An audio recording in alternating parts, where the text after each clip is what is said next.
I never expected to find an antique chest on my doorstep at 7 a.m. on Thanksgiving morning. But there it sat, a weathered mahogany box with brass fixtures, looking like something out of a period drama. The morning frost had already settled on its intricate metalwork, suggesting it had been there for hours. Next to it was a cream-colored envelope with my name, Olivia, written in my mother-in-law Margaret's unmistakable cursive. My hands trembled as I picked up the envelope, already dreading its contents. In the 3 years I'd been married to her son Daniel, Margaret had never given me anything without an ulterior motive. Last Christmas, she gifted me a fertility tracker with a note about continuing the family line. For my birthday, it was a book about proper family traditions, complete with highlighted passages about respecting one's elders. The note inside was brief. This chest contains the truth about your husband's past. Open it before everyone arrives for dinner. You deserve to know what kind of man you married. Margaret. I dragged the surprisingly heavy chest inside, my mind racing. Daniel was still asleep upstairs, exhausted from his late shift at the hospital. As an emergency room doctor, he often worked unusual hours, but he'd made sure to get Thanksgiving off so we could host his family for the first time. The chest's lock was old but sturdy, with no key in sight. Obviously, Margaret wanted me to work for whatever revelation she had planned. I ran my fingers over the intricate carvings on the lid, roses and thorns intertwined in an endless pattern. Despite myself, I had to admire its craftsmanship. Morning, beautiful. Daniel's voice startled me. He stood in the doorway, hair tousled from sleep, looking confused at the scene before him. What's that? I hesitated, then handed him the note. His face darkened as he read it, jaw tightening in that way I'd come to recognize whenever his mother was involved. She never stops, does she? He sighed, running a hand through his hair. Whatever's in there, we can just ignore it. Give it back to her at dinner. But something in his voice caught my attention. A slight tremor, barely noticeable if you hadn't spent 3 years learning every nuance of someone's speech. You know what's in it, don't you? Liv, he wouldn't meet my eyes, which was answer enough. Daniel, what aren't you telling me? He sat heavily on our couch, suddenly looking much older than his 32 years. There are things about my past, before we met. Things I should have told you, but I was afraid. My heart pounded. Afraid of what? Afraid you'd look at me differently, that you wouldn't understand. He stood up abruptly. I need to start prepping the turkey. We can deal with this another time. I caught his arm. No, your mother left this here for a reason, and for once I think she might be right. I deserve to know. Fine, he snapped, pulling away. Then open it. But whatever you find in there, remember that I'm still the same person you married. He stormed upstairs, leaving me alone with the chest and my growing anxiety. The next 2 hours were a blur of failed attempts to open the lock. I tried every key in the house, watched YouTube videos about lock picking, and even considered calling a locksmith, all while trying to prepare for the 12 people coming to dinner. Around 10, my best friend Kate arrived early to help cook, taking one look at my frazzled state and immediately demanding answers. I showed her the chest and note. That manipulative witch, Kate muttered, examining the lock. You know, this is just another one of her games, right? Remember the family photos she brought last Easter? I did remember. Margaret had arrived with an album full of pictures from Daniel's childhood, almost all featuring his ex-girlfriend from medical school. It had taken weeks for those images to stop haunting me. But what if she's right this time? I whispered, voicing my deepest fear. Daniel's acting strange. He knows what's in here, Kate, and it scares him. Kate set down the chest and gripped my shoulders. Listen to me. That man adores you.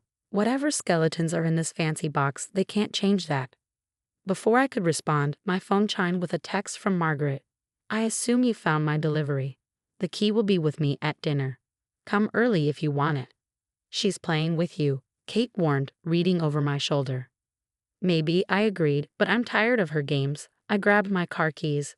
Can you watch the turkey? I'll be back in 30 minutes. The drive to Margaret's house was familiar. We'd made it countless times for Sunday dinners and holiday celebrations. But today, every mile felt charged with purpose. Her perfectly maintained Victorian home came into view, its pristine white paint and immaculate garden hiding years of casual cruelty and calculated manipulation. Margaret opened the door before I could knock, a smile playing at her lips. I had a feeling you'd come. She led me into her formal living room, where the key lay on a velvet cushion like some sort of prize. "Before I give you this," she said, picking it up, "ask yourself if you're ready for what it reveals. Some truths can't be unknown once they're learned." "What I'm ready for," I said through gritted teeth, "is for you to stop playing these mind games. Either give me the key, or I'm leaving, and taking the chest to a locksmith." Something flickered in her eyes, respect, maybe, or surprise at my backbone. Without another word, she handed me the key. It was small and golden, with the same rose pattern as the chest. "When you open it," she called as I headed for the door, "remember that I tried to warn you about him from the beginning." I was halfway to my car when my phone buzzed with a text from Daniel. "Where are you? Please don't open that chest. Come home. We need to talk." But it was too late. I'd spent 3 years letting Margaret's insinuations and Daniel's evasions shape our marriage. Whatever truth lay in that chest, I needed to face it head on. I pulled into our driveway, the key burning a hole in my pocket. Kate met me at the door, her expression worried. "Daniel's been pacing upstairs since you left. What are you going to do?" I took a deep breath, clutching the key. "I'm going to open that chest, and whatever I find inside, well, I guess we'll all have something to discuss at Thanksgiving dinner." The old lock turned with surprising ease, as if it had been waiting for this moment. As I lifted the heavy lid, I heard Daniel's footsteps on the stairs behind me. But my attention was fixed on the contents of the chest, and the secrets they revealed about the man I thought I knew completely. Inside the chest lay a collection of newspaper clippings, yellowed with age but carefully preserved in plastic sleeves. The headlines jumped out at me. "Local teen hero saves family from fire." "Mystery Good Samaritan identified," and "Daniel Preston, the boy who risked everything." Each article featured photos of a younger Daniel, his face smudged with soot but eyes bright with determination. Beneath the clippings was a singed firefighter's badge, its metal surface scratched and tarnished. A folded letter accompanied it, the paper crisp despite its age, addressed to Daniel Preston Sr. "Liv, wait." Daniel's voice cracked behind me, but I was already unfolding the letter. "Dear Dad," it began. "By the time you read this, I'll have already accepted the firefighter position in Boston. I know you and Mom wanted me to follow in your footsteps and become a doctor, but I can't ignore my calling. The work I've done as a volunteer firefighter these past 2 years has shown me who I really am." I looked up at Daniel, who stood frozen on the stairs. "You were a firefighter?" He nodded slowly, coming to sit beside me. "For 3 years, right after high school. It was all I ever wanted to be." "But what happened? Why did you become a doctor instead?" His hands shook as he picked up the badge. "There was a call, an apartment complex.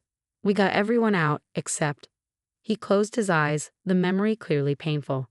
"There was a little girl, maybe 6 years old. I found her hiding under her bed, got her almost to safety, but the floor collapsed. I managed to throw her to my partner, but I fell 3 stories." Kate, who had been quietly watching, gasped. Daniel continued, his voice distant. "Broke both legs, fractured my spine. The doctors said I'd never work as a firefighter again. My parents, they saw it as a sign. Said God was telling me to follow their plan instead of my own." "So you became a doctor," I whispered, pieces falling into place. "I fought it at first, was angry, depressed. But eventually, I realized that even if I couldn't run into burning buildings, I could still save lives. Just in a different way." I shuffled through more papers in the chest, finding medical records, physical therapy notes, and finally, a small wooden box. Inside was a Medal of Valor, awarded for that final rescue. "Why didn't you ever tell me?" Daniel's laugh was bitter. "My mother made it clear that part of my life was better forgotten. Said no respectable doctor's wife would want to be married to a former firefighter, that it would hurt my reputation, our social standing." "That's ridiculous," Kate interjected. "You're a hero." "But wait," I said, something not adding up. "Your mother left this chest. Why would she want me to know this now?" Daniel's expression darkened. "Because she found out about the trust fund." "What trust fund?" "The fire department has a fund for injured firefighters. I never touched it, didn't need to with my parents paying for medical school. But last month, I transferred it all to a children's burn unit. Mom was furious when she found out. Said I was throwing away my inheritance." The doorbell rang, making us all jump. Through the window, I could see Margaret and her husband Richard climbing our front steps, arriving early as usual. "I'll get it," Kate offered, but I stood up. "No, I need to handle this." Margaret swept in like she owned the place, her eyes immediately finding the open chest. "Ah, so now you know. About your husband's unfortunate past." "Unfortunate?" My voice was quiet but steady. "You mean his heroism, his sacrifice, the lives he saved?" She waved a dismissive hand. "He was throwing his life away, playing at being a working-class hero. We gave him a better path." "No," Daniel said, standing beside me. "You took advantage of my injury to force your path on me, and now you're trying to use it to drive a wedge between me and Olivia." "I'm trying to protect this family's reputation," Margaret snapped. "Bad enough you gave away your compensation money, but now you're volunteering at that burn unit, associating with—" "With what?" I interrupted. "With brave men and women who risk their lives for others, with children who need help and hope." I picked up the Medal of Valor, holding it out. "You should be proud of this. Instead, you're ashamed because it doesn't fit your narrow view of success." Richard, who had been quietly observing, suddenly spoke up. "She's right, Margaret. What we did, what we forced him to do, it wasn't right." Margaret's face flushed. "How dare you?" "No," Richard cut her off. "I've watched you manipulate our son, his wife, this entire family for years. I said nothing when you pushed Daniel into medicine, said nothing when you tried to control his marriage, but I'm done being silent." The doorbell rang again. More guests arriving. Kate slipped away to let them in, leaving us in our tableau of confrontation. Margaret's carefully maintained facade cracked slightly. "Everything I did was for this family." "No," Daniel said softly. "Everything you did was for your image of this family, but that image was never real, Mom. And I'm done pretending it was." More relatives were filtering in, drawn by the tension in the air. Daniel picked up the chest, lifting it onto our dining room table. "Since everyone's here," he announced, "I'd like to share something. A story about who I was before I became a doctor. A story my mother hoped he'd never know." The Thanksgiving table fell silent as Daniel shared his story. I watched as our family members' expressions shifted from confusion to amazement as he pulled out each piece of evidence from the chest. His cousin Emma, a nurse, wiped tears away when he described saving the little girl. His Uncle Thomas, usually so proper and reserved, reached for the Medal of Valor with trembling hands. "I remember that fire," Thomas said quietly. "It was all over the news, but I never knew. Margaret told us you were away at a pre-med program." Margaret sat rigid in her chair, her turkey untouched, as her carefully constructed narrative crumbled around her. Her face grew paler with each supportive comment from the family, each proud look directed at her son. "The burn unit where I volunteer," Daniel continued, his voice stronger now. "There's a teenage girl there. She reminds me so much of the one I saved that day. Last week, she asked me why I became a doctor instead of staying a firefighter." He paused, looking directly at his mother. "I told her the truth, that sometimes life takes unexpected turns, and we have to adapt.